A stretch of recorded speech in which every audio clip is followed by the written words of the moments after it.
Hello, my name is Professor Randy Gallant. This is my inclusion interview. The details for the interview are as follows. The interview took place on Wednesday, March the 2nd, 2022 at approximately 1:30 in the afternoon. It was a telephone interview lasting approximately 1 hour.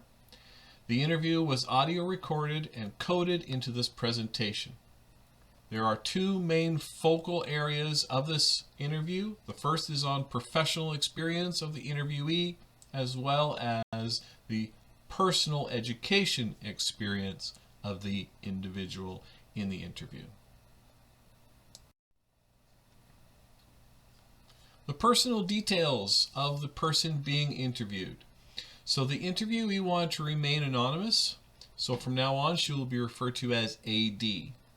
She is an accessibility consultant in the Department of Accessibility Learning Services for a large post-secondary institution located in Toronto, Ontario. She started in her current position in 2014. She also has a diagnosed disability which impedes her mobility and makes it difficult for her to breathe. AD uses a power wheelchair to aid in her mobility. I would also like to take this opportunity to thank AD very much for her time and her help with this interview. So the interview started with part one, the professional focus. The first question I asked AD was to please summarize your job description. What she said was that they meet with students who have an identified disability-related barrier in their academics. So a disability-related barrier that has to do with them being at school, whether it be in the classroom or outside the classroom. We put in place academic accommodations to help minimize or eradicate those barriers. She also said that they look at what supports a student had received back in high school, and that helps them to determine what accommodations might work for that student in the post-secondary environment. Part of her job was to examine medical documentation that goes along with any diagnosis. She also consults with other supports that the student might have, such as parents, family, social workers, OTs, anybody that is involved with the relationship of that particular student. They also work with faculty to help make sure that their classrooms are more inclusive and accessible. I asked her what are the criteria for receiving accommodations, and she said that each student is evaluated independently. Students need to identify a barrier and then provide documentation. The follow-up was, I asked does a student need a formal diagnosis to receive accommodations, and her answer was no. Students can have a set of symptoms and that they could be currently being assessed. Sometimes getting the formal diagnosis can take years. In some cases, what the team works with is an old, outdated diagnosis, while a new, updated one can be done.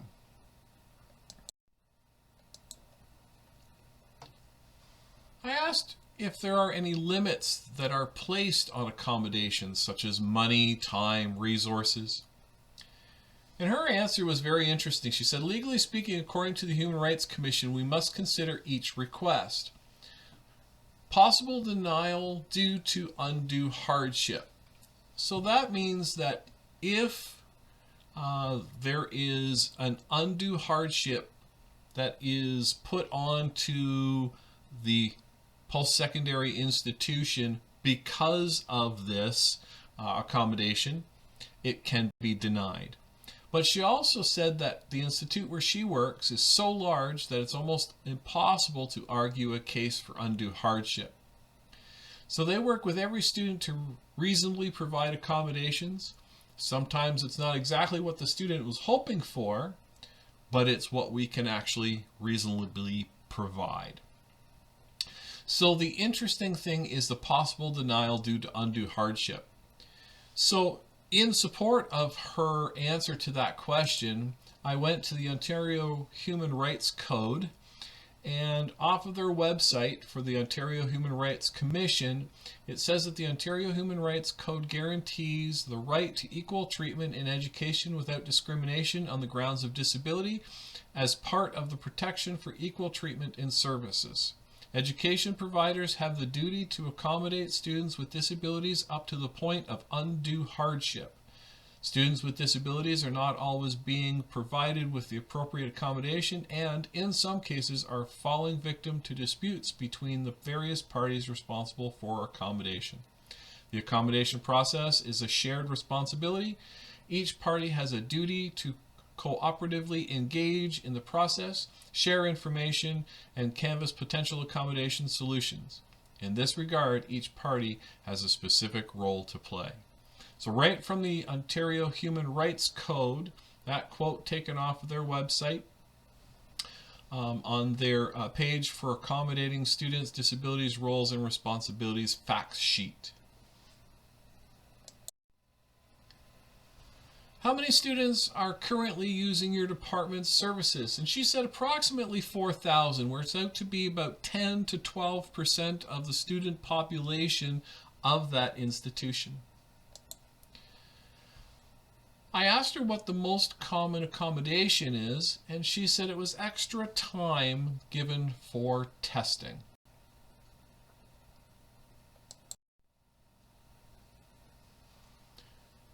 What challenges do you see when working with students with diverse learning needs? Her response was very interesting. She said some students come with unrealistic expectation of the academic demands of post-secondary. Students not spend enough time researching the program to make sure it's right for them.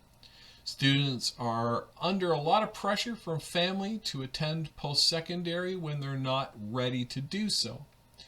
But she said the biggest one would be the transition between getting accommodated in high school and getting accommodated in post-secondary. And I found this very interesting, so I asked a follow-up question. Can you explain what is meant by this transition?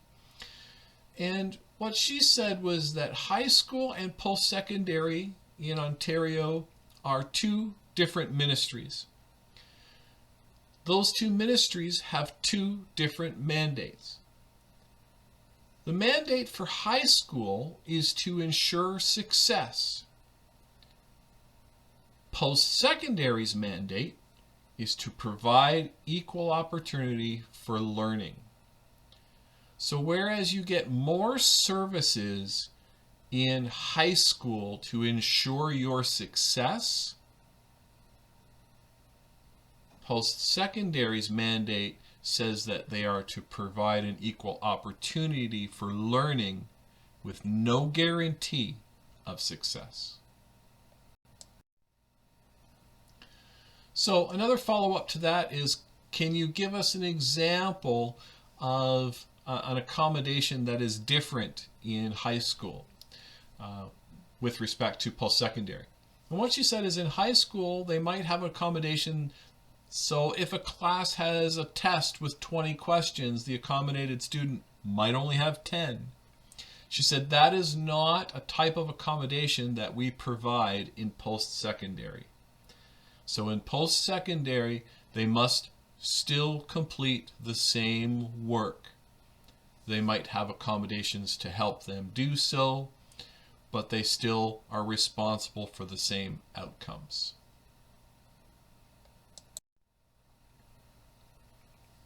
I asked her, at your institution, what barriers have all but disappeared? And she said that her school is so diverse with so many programs, it's actually hard to give an answer that will encompass everything. So she said that was a very difficult one to answer. So then I asked her, what are the 3 top barriers that still exist? And I found this very interesting because she said that faculty not being very flexible with accommodations, faculty looking at accommodation through the eyes of what's fair and not what's equitable. She said there's a very big difference in what is being fair and what is being equitable. And a lot of student or a lot of faculty don't get that concept. And I can honestly say that for a while, I had that same mentality. And then there was lack of enforcement from management with regards to UDL principles in a classroom. She said if people were to implement UDL on a regular basis, then it would automatically remove a lot of the barriers that exist.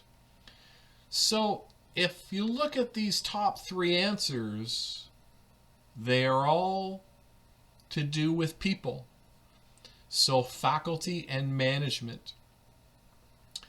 So in support of this idea,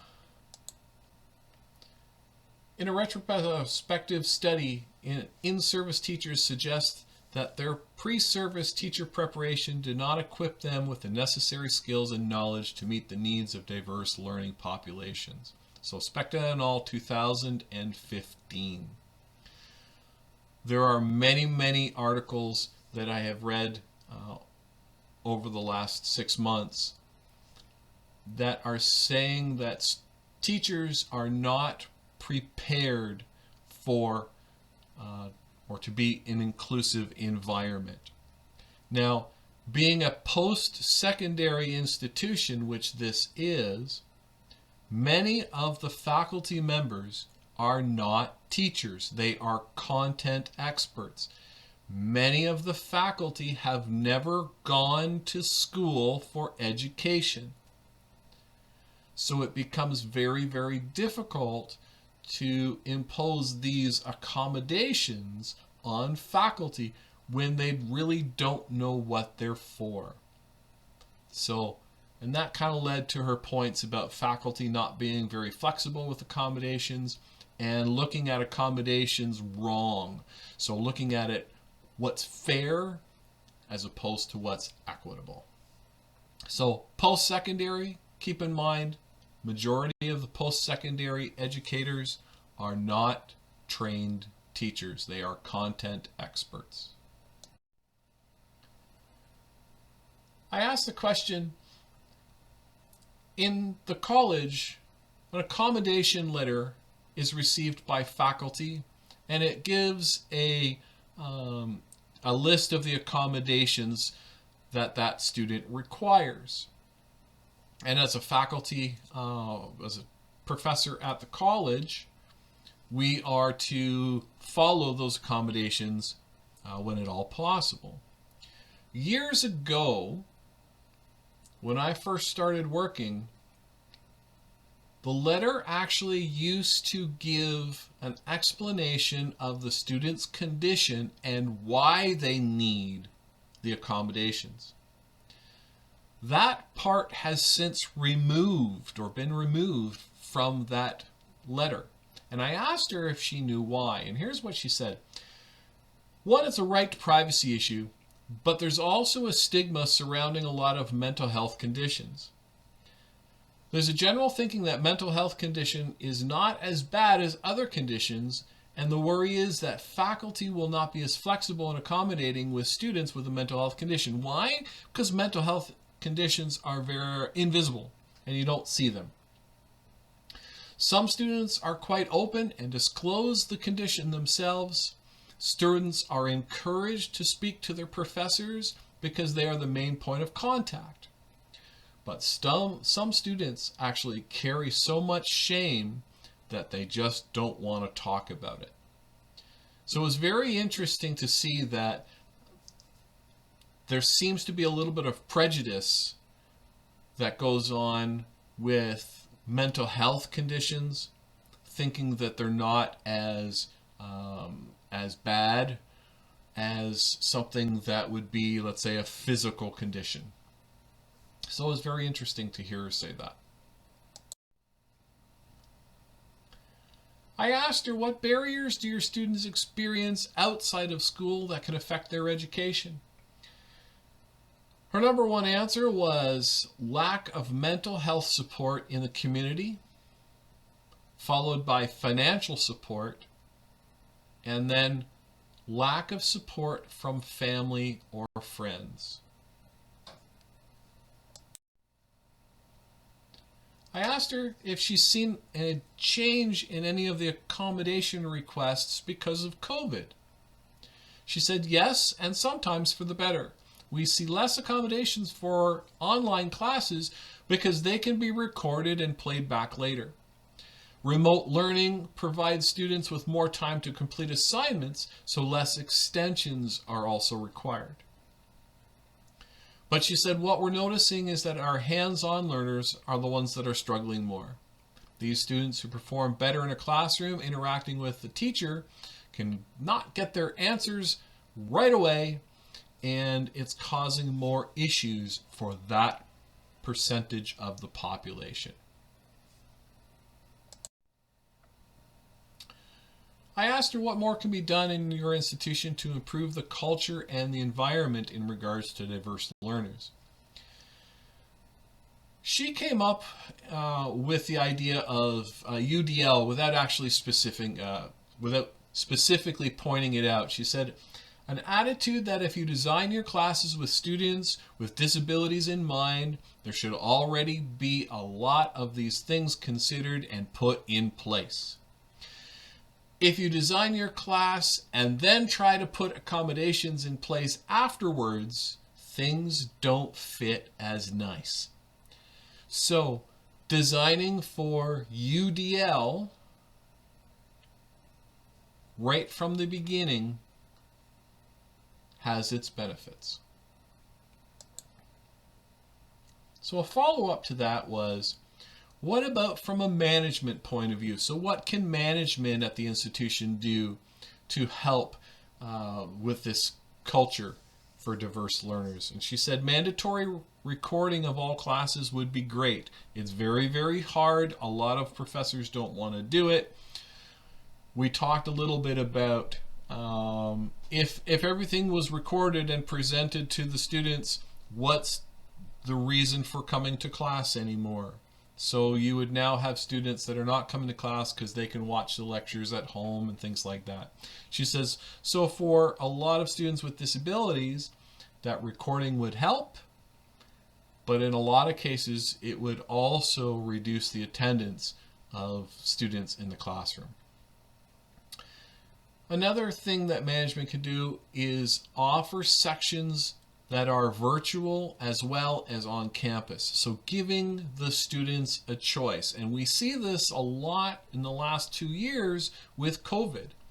So a lot of the colleges and even high schools are giving their students an opportunity to either come to campus to learn or learning in a virtual environment. I found some support on this as well. Despite these encouraging developments, few campuses have succeeded in developing a strategic approach to campus-wide implementation of UDL.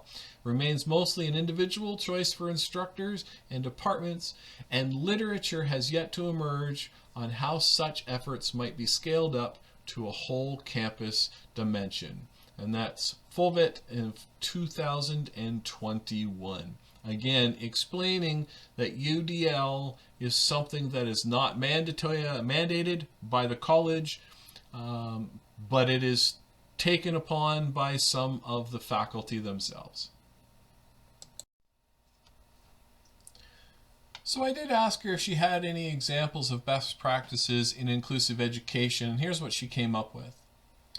Recording of lectures for playback later is always a great thing, although not too many teachers are really in support of that. Some professors will have weekly assignments or quizzes, but only take grades from maybe 10 of the 14 weeks. And what this does is it stops students from asking for extensions on assignments that they cannot finish. Some professors will give multiple formats for assessments, such as a test or an assignment option. One I had never heard of before is an alternative to group work. being able to choose to work in a group or individually, not mandatory group settings. A lot of students with disabilities feel uncomfortable in or working in group settings. So don't make it mandatory, give them the option. And then the last question that I had for part 1 is, if you could pass on one piece of advice to new teachers to help them better serve diverse learners, what would it be? She said, before saying no, ask questions. So before denying any accommodations, talk to the student. Talk to the accessibilities advisor. See if there are alternatives to accommodation. Remember, they do have the right to those accommodations. So next we moved on to part 2 of the interview, which was on her personal educational experience. I asked her, AD, you have a diagnosed disability, correct? And can you please tell me about your condition? She said, yes, I have a disability that affects my mobility, my movement, and my breathing. So the follow-up was, I asked her if she used a power wheelchair for her mobility, and she said yes, that she does. So I started asking her questions about her educational experience, and I said, so thinking all the way back to elementary school, where did you first start school? And she said that she did some elementary school here in Canada, and then she did 2 years of elementary school in Italy before coming back to Canada. I asked her if her elementary school was a separate school or was it inclusive, and she said, inclusive. I have always been integrated in the system. There was no separate school option because there was no such thing in my district. As well, she said that her mother insisted that her and her brother attend the same school. So then I asked her where she went to high school, and she went to high school in York Region, which is in Ontario. It's kind of north end of Toronto, and she attended 2 different high schools.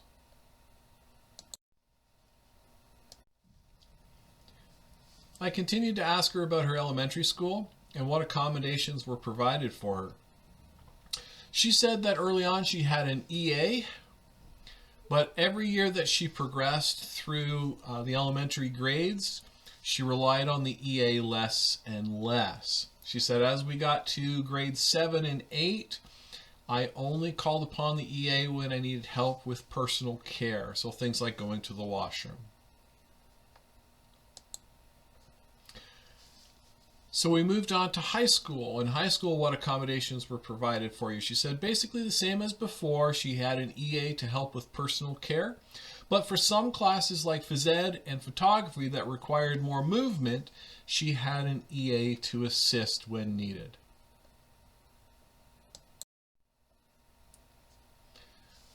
I asked her if she had any assistive devices. At that particular time, she said, no, I did not, other than my wheelchair. The follow-up, looking back, would it have been easier if you had used some assisted devices? And she said her disability has changed a lot since that time. So back then, she did not require assistive technology. She was able to function within the school system with nothing more than her wheelchair. I had another follow-up. I asked her if she was to go back to school for another degree now, would she require assistive technologies? And she said 100% yes. She said that her condition has changed so much, she would now require a number of things. A few years ago, she did her master's degree, and at that time, she had accommodations. So I asked her, what about those accommodations? And she said she had extra time and extensions on assignments. She had her books in a PDF format. She had help in the library if she had to do photocopying. She also had a note taker. I asked her if she uses any particular type of software. She uses a software called Dragon that she uses every day. The problem with Dragon is it requires a lot of breath. So when she gets tired of breathing, because remember she does have a problem breathing, she switches to regular typing. She says she also has text-to-speech software, but rarely ever uses it.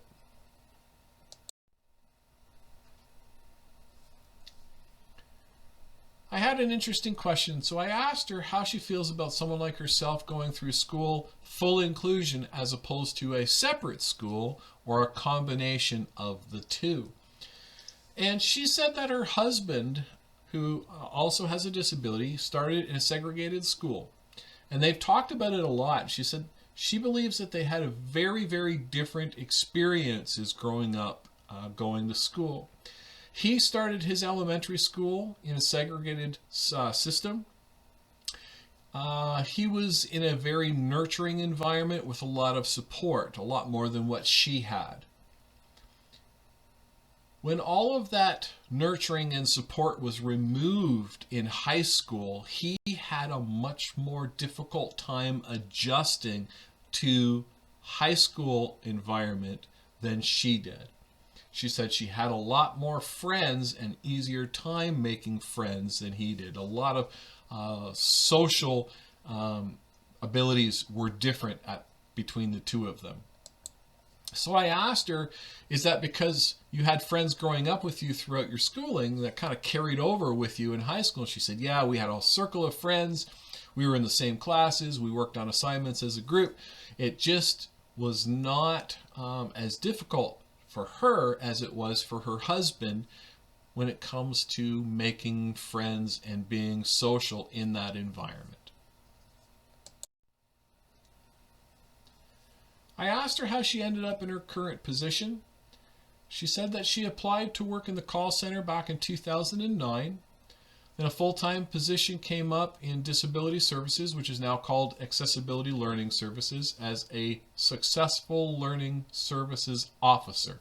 It was during that time that she actually went back to night school and did her master's degree.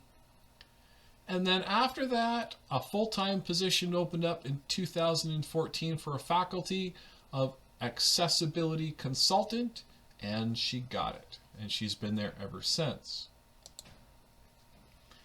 I asked her about her accommodations on the job. So what does the Institute actually provide for her? And she says that she has a special desk, she has some technology, and she has some flexibility with her schedules for medical appointments.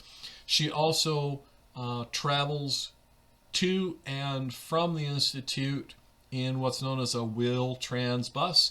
So that is public transit for people with mobility aids.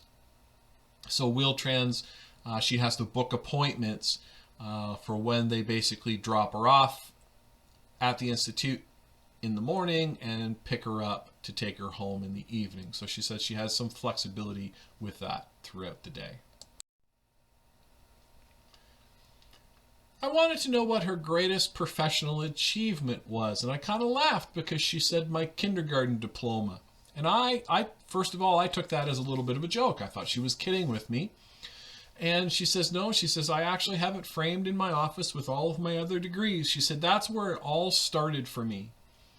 She said it was an opportunity for me to learn and grow and be with kids in an environment where I can compete in an academic class. She said, I could not compete with them in the playground, but I could do it in the classroom.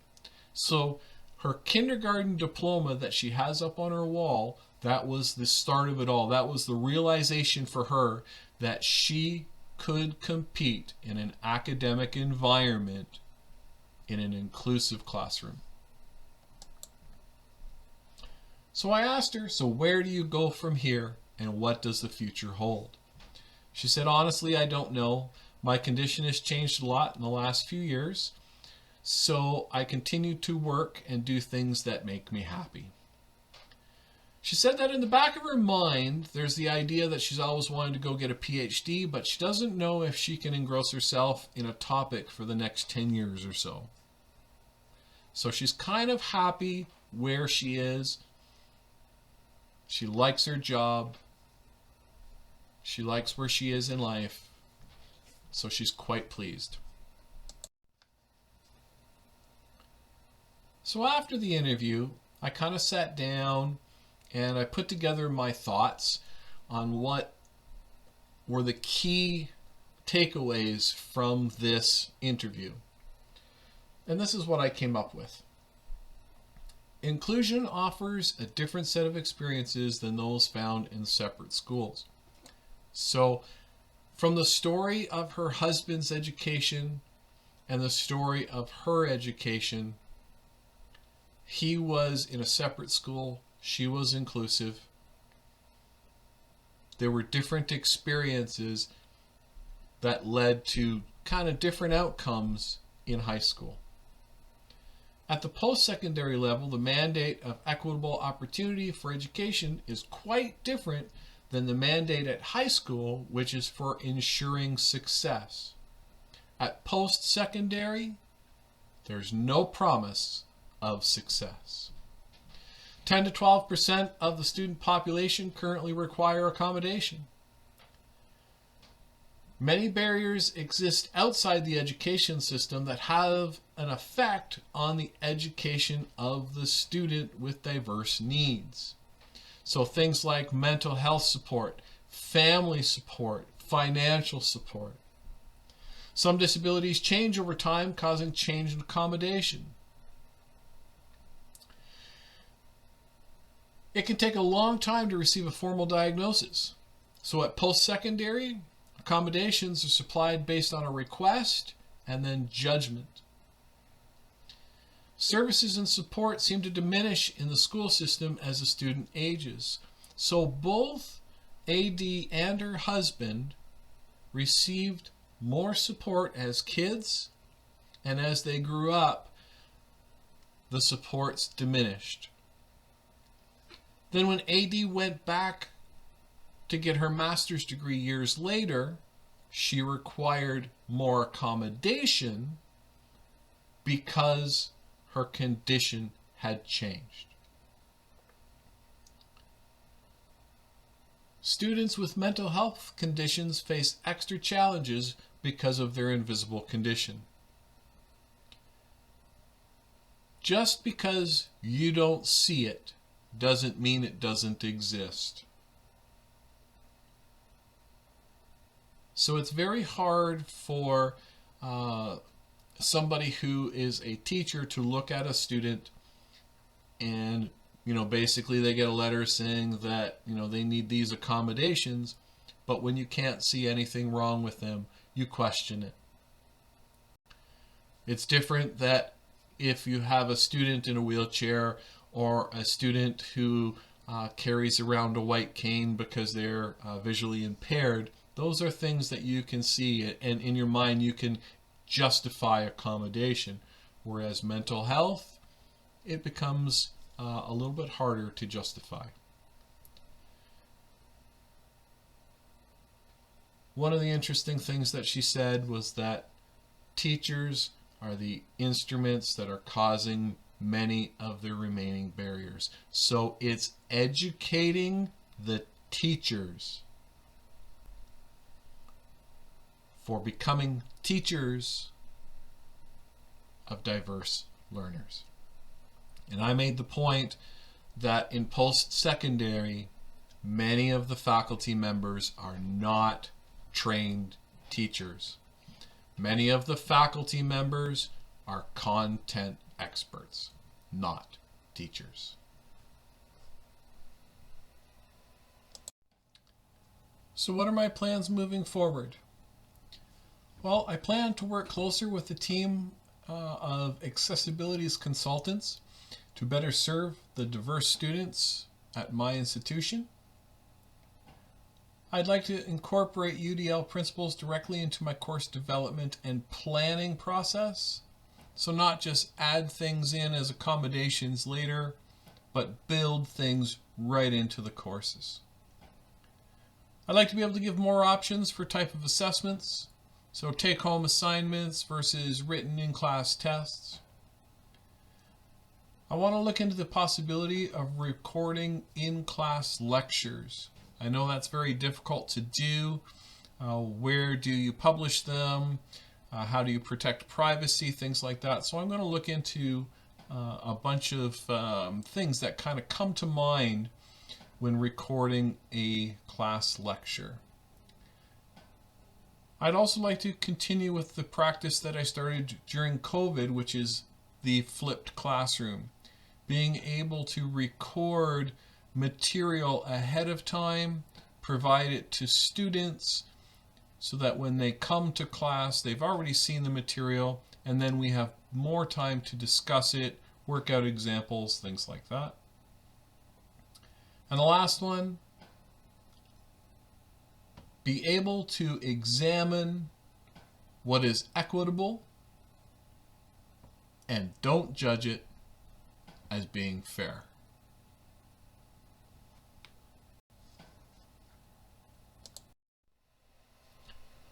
So again, I'd like to take this opportunity to thank AD very much for her time and helping me with this particular project and doing my interview.